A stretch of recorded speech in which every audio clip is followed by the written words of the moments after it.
അതുകൊണ്ട് ഞാൻ പറയാണ്, അല്ലാഹുവിന്റെ ഹബീബ് സല്ലല്ലാഹു അലൈഹി വസല്ലമ തങ്ങൾ മദീനയിലെ പള്ളിയിൽ നിസ്കരിക്കാൻ വേണ്ടിയിട്ട് ഖുത്ബ ഓതാൻ വേണ്ടിയിട്ട് ഉപയോഗിച്ചിരുന്ന ഒരു മിമ്പർ ഉണ്ടായിരുന്നു.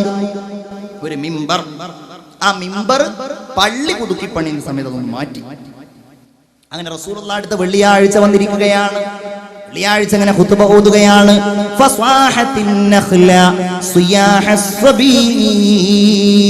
ഒരു കുഞ്ഞ് ഏങ്ങലടിച്ച് കരയുന്നത് പോലെ ഈ ഈത്തപ്പനയുടെ തടി കരയുന്നത് ഞങ്ങൾ കേട്ടു. റസൂലുള്ളാഹി സ്വല്ലല്ലാഹു അലൈഹി വസല്ലമ തങ്ങൾ അത് കേട്ടപ്പോൾ എല്ലാവരും നോക്കി. എവിടുന്നാ ശബ്ദം? എല്ലാവരും ഇങ്ങനെ നോക്കിയപ്പോ ഈത്തപ്പന തടിയാ. ഒരു കുഞ്ഞിനെ സമാധാനിപ്പിക്കുന്നത് പോലെ അതിന്റെ അടുക്കൽ പോയിട്ട് അതിനെ തടവി സമാധാനിപ്പിച്ചു. ലോകത്തിന്റെ മുത്ത് മുഹമ്മദ് മുസ്തഫ സല്ലല്ലാഹു അലൈഹി വസല്ലം ഈത്തപ്പനത്തടി കരഞ്ഞു. കാരണം എന്താ? എന്റെ നേതാവല്ലേ, ദുനിയാവിന്റെ നേതാവ്, മൃഗങ്ങളുടെ നേതാവ്. പോയി നോക്കിയാൽ മതി, എവിടെയെങ്കിലും ഹൈവേയില് കാണാൻ കഴിയും വലിയ മൃഗങ്ങളെങ്ങനെ കൊണ്ടുവരുന്നു. പോത്തുകളെയും മൂരികളെയും കാളകളെയും ഒക്കെ നിറച്ചിട്ട്. നിങ്ങളാരും കാണാറില്ല എന്നാണ് തോന്നുന്നത്. കാണാറില്ലേ? പാവം തോന്നും കണ്ടാൽ. നിയമങ്ങളൊക്കെ ഒരുപാടുണ്ട്, പക്ഷേ കൊണ്ടുവരാൻ ആർക്കാ കൊണ്ടുവരുന്നത്? നമുക്ക് നോമ്പറക്കാനേ. അതുപോലെ നമുക്ക് അറക്കണ്ടേ? അതിനൊക്കെ കൊണ്ടുവരികയാണ്. വല്ലാതെ കഷ്ടപ്പെടുത്തിട്ട്. ഇന്നാൾ ഞാനൊരു ദൃശ്യം കണ്ടത്, ഒരാള് അറുക്കാനുള്ള മൂരി എഴുന്നേൽപ്പിക്കുന്നതിന്റെ പിൻഭാഗത്ത് മുളകരച്ച് തേച്ചിട്ടാണ്. ക്രൂരത കാണിക്കുക. കോഴികൾ എന്താ അതിന്റെ ഏറ്റവും വലിയ പ്രത്യേകത? നമ്മൾ ഡെയിലി അടിക്കുന്ന സാധനം എന്നുള്ളത് തന്നെ ആയിരിക്കും അല്ലേ? പൊരിച്ചും കരിച്ചും ബോധം കെടുത്തി എങ്ങനെയൊക്കെയാണ് കോഴിയെ കഴിക്കേണ്ടതെന്ന് ഓരോരുത്തർക്കും അറിയില്ല. അതല്ല കോഴിയുടെ ഏറ്റവും വലിയ പ്രത്യേകത. ഈ ലോകം സ്വാതന്ത്ര്യമില്ലാത്ത ജീവിയാണ് കോഴി. അത് നൽകാത്തത് നമ്മളുമാണ്. കാരണം വാഴാണ് കഴിഞ്ഞ് പോണ സമയത്ത് മിക്കവാറും ആളുകൾ കോഴിക്കടന് മുമ്പ് പോയിട്ട് ഏറ്റവും വലുതിനെ തന്നെ നോക്കി പിടിച്ചോ എന്ന് പറയും. എന്നിട്ടോ നന്നായിട്ടൊന്ന് പെടയാൻ സമ്മതിക്കാറുണ്ടോ? മര്യാദക്ക് ഒന്ന് അറുക്കുവോ? രണ്ടുമില്ല. നമ്മൾ അധികം ആളുകളും പറയും നീ തന്നെ അർത്ഥം. അവരൊറ്റ പിടുത്തവും ഒരൊറ്റ വിട്ടുമാണ്. എൻ്റെ ഈ കൂട്ടത്തിൽ ആരെങ്കിലും അത്യാധി കാര്യങ്ങളിൽ ഏർപ്പെട്ടിട്ടുണ്ടെങ്കിൽ എന്നോട് ദേഷ്യപ്പെടാൻ പറയില്ല, സൂക്ഷിക്കാൻ വേണ്ടി പറയാണ്. മൃഗങ്ങളോട് കാരുണ്യം കാണിക്കാൻ പറഞ്ഞു മുഹമ്മദ് മുസ്തഫ. കാരണം അവയുടെ നേതാവാണ്. അറുക്കുമ്പോഴെങ്ങനെ അറുക്കണം? അറുത്ത് കഴിഞ്ഞാൽ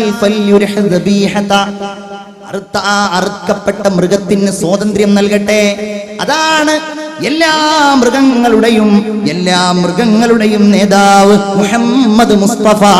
നിങ്ങളവയെ വേദനിപ്പിക്കല്ലേ, നിങ്ങളവയെ ബുദ്ധിമുട്ടിക്കല്ലേ.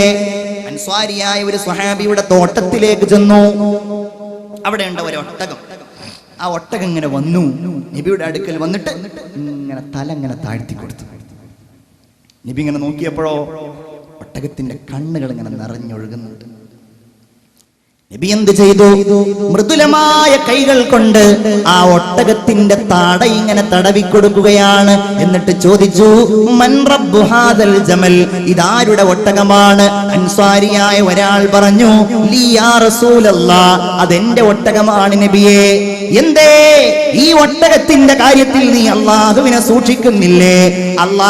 സൂക്ഷിക്കുന്നില്ലേ നീ? കാരണം ഇതെന്നോട് പരാതി പറഞ്ഞിട്ടുണ്ട്. ഈ ഒട്ടകത്തിന് പ്രയാസമേറിയ ജോലികൾ നീ ചെയ്യിപ്പിക്കുന്നുണ്ടെന്ന് ഈ ഒട്ടകം എന്നോട് പരാതിപ്പെട്ടിട്ടുണ്ടെന്ന് മുഹമ്മദ് മുസ്തഫ. ഒരു ഷഹാദത്ത്, അഷ്ഹദു അല്ലാ ഇലാഹ ഇല്ലല്ലാഹ് അസ്തഗ്ഫിറുല്ലാഹ് അസ്അലുക്കൽ ജന്നത വ അഊദു ബിക മിനർ ആവേശത്തോടെ അഷ്ഹദു അല്ലാ ഇലാഹ ഇല്ലല്ലാഹ് അസ്തഗ്ഫിറുല്ലാഹ് അസ്അലുക്കൽ ജന്നത വ അഊദു ബിക മിനൻ നാർ. അങ്ങനെ പുൽക്കൊടികൾക്ക്, മരങ്ങൾക്ക്, എല്ലാറ്റിനും ആഖിറത്തിലും കൗനൈൻ എന്നാ നമ്മൾ പറഞ്ഞത്. ദുനിയാവില് ഞാൻ പറയേണ്ടതില്ലല്ലോ ഇനി. ആഖിറത്തിലും അങ്ങനെ തന്നെ സയ്യിദുൽ കൗനൈൻ. ഞാൻ നേരത്തെ പറഞ്ഞുവല്ലോ, ഹുവൽ ഹബീബുല്ലദീ തുർജാ ശഫാഅതുനാ ലികുല്ലി ഹൗലിൻ മിനൽ അഹ്വാലി മുഖ്തഹിമീ. അവിടെ ശഫാഅത്ത് ചെയ്യും. മുഹമ്മദുൻ യൗമ ബഅസില്ലാഹി ശാഫിഉനാ മുഹമ്മദുൻ നൂറുൽ ഹാദി മിനൽ മുലമീ. ശഫാഅത്ത് ചെയ്യാണ്ടാവുക. ഒരാൾ രക്ഷപ്പെടൂലല്ലോ, ഒരാളുണ്ടാവില്ല, എല്ലായിടത്തും ഉണ്ടാവും. 10 വർഷക്കാലം അനസ് റളിയല്ലാഹു അൻഹു നബി തിരുമേനിക്ക് ഖിദ്മത്ത് ചെയ്തു. ചോദിച്ചു, നബിയേ അത്തശ്ഫഉ ലി യൗമൽ ഖിയാമ, അന്ത്യദിനത്തിൽ അങ്ങനെക്ക് ശുപാർശ ചെയ്യുമോ യാ റസൂലല്ലാഹ്? അനസേ, ചെയ്യാം. എവിടെ തേടണം അങ്ങേ ഞാൻ, എവിടെ അന്വേഷിക്കണം അങ്ങേ ഞാൻ? റസൂലുള്ളാഹ് പറയുകയാണ്, അനസേ, എന്നെ നീ തേടേണ്ടത് ഇൻദൽ മീസാൻ, മീസാനിന്റെ അവിടെ എന്നെ നീ തേടിക്കോ. നന്മയും തിന്മയും തൂക്കുന്നിടത്ത്. അല്ലാഹു നമുക്ക് തൗഫീഖ് നൽകുമാറാകട്ടെ. തിന്മ കുറയുമ്പോ ഞാൻ പിടിച്ചോളാനസേ, നന്മ കുറയുമ്പോ ഞാൻ പിടിച്ചോളാനസേ. എവിടെയാണ് അവിടെ കണ്ടില്ലെങ്കിൽ അങ്ങേ ഞാൻ അന്വേഷിക്കേണ്ടത്. ഫതുലുബ്നി ഇൻദ സിറാത്ത്, പാലത്തിന്റെ അവിടെ എന്നെ നീ തേടിക്കോ അനസേ. അവിടെയും അങ്ങേ ഞാൻ കണ്ടില്ലെങ്കിലോ ഫതുലുബ്നി ഇൻദൽ ഹൗദ്, എന്റെ ഹൗദുൽ കൗസറിന്റെ അടുക്കലേക്ക് നീ വന്നോളൂ, അവിടെ ഞാൻ ഉണ്ടാകും മനസ്സേ. മൻ റഅ വജ്ഹക യസ്അദ് യാ കരീമൽ വാലിദൈനി ഹൗലുക സ്വാഫിൽ മുബറദ് വിർദുനാ യൗമൻ നുശൂരി. അല്ലാഹുവിന്റെ റസൂലിന്റെ ഹൗദുൽ കൗസർ, അവിടെ എന്നെ നീ തേടിക്കോ അനസേ എന്ന് മുഹമ്മദ് മുസ്തഫ റളിയല്ലാഹു പാടിയതാണ്. യദുല്ലു അലർ റഹ്മാനി മൻ യഖ്തദി ബിഹി വയുഖീദു മിൻ ഹൗലിൽ ഖവാഫി വയുർശിദു വഇന്നാ ബഅംറുൻ ലം യഖൂമു ബിഹംലിഹി ഫമൻ ഇൻദഹു തൈസീറു മാ യതശദ്ദദു. എല്ലാവരുടെ പ്രയാസങ്ങളിലും രക്ഷയ്ക്ക് വേണ്ടി വരാൻ ഒരാൾക്കേ കഴിയുള്ളൂ. സവാദ് ബിൻ ഖാരിബ് റളിയല്ലാഹു അൻഹു നബിയോട് പറഞ്ഞു, നബിയേ ഫഅശ്ഹദു അന്നല്ലാഹ ലാ റബ്ബ ഗൈറുഹു വ അന്നക മഅ്മൂനുൻ അലാ കുല്ലി ഗായിബി വ കുല്ലി ശഫീഅൻ യൗമ ലാ ദു ശഫാഅതി ബിമഗ്നിൻ ഖദീലൻ അൻ സവാദ് ബിൻ ഖാരിബി.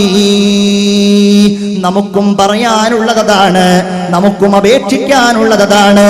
ഈ സദസ്സിലിരുന്നു കൊണ്ട് മുത്ത് റസൂലിനെ കുറിച്ച് നമ്മൾ ഒരുപാട് പറഞ്ഞപ്പോ നമുക്കും പ്രതീക്ഷ അതാണ്. എന്റെ മുഅ്മിനെ, നോമ്പ് നോറ്റ് ക്ഷീണിച്ച് വഅദ് കേൾക്കാൻ വന്നവരെ, നമുക്കും പ്രതീക്ഷിക്കാനുള്ളത് അതാണ്. വകുല്ലി ശഫീഅൻ യൗമ ലാ ദു ശഫാഅതി. നബിയേ, ഞങ്ങളുടെ ഉമ്മയോടും ഞങ്ങളുടെ ബാപ്പയോടും ഞങ്ങൾക്ക് മക്കളുണ്ടാവില്ല, ഞങ്ങൾ പോറ്റി വളർത്തിയവരാരും ഉണ്ടാവില്ല, ഞങ്ങളെ പിടിക്കാൻ, ഞങ്ങൾക്ക് മോചനം നൽകാൻ വകുല്ലി ശഫീഅ, അങ്ങ് ഉണ്ടാകണം നബിയേ. ആ സ്നേഹം നമ്മളങ്ങ് നൽകുക എല്ലാറ്റിനേക്കാളും, അല്ലേ? ആ സ്നേഹം സഹാബികൾക്കിടയിൽ ആ മുഖം മതി.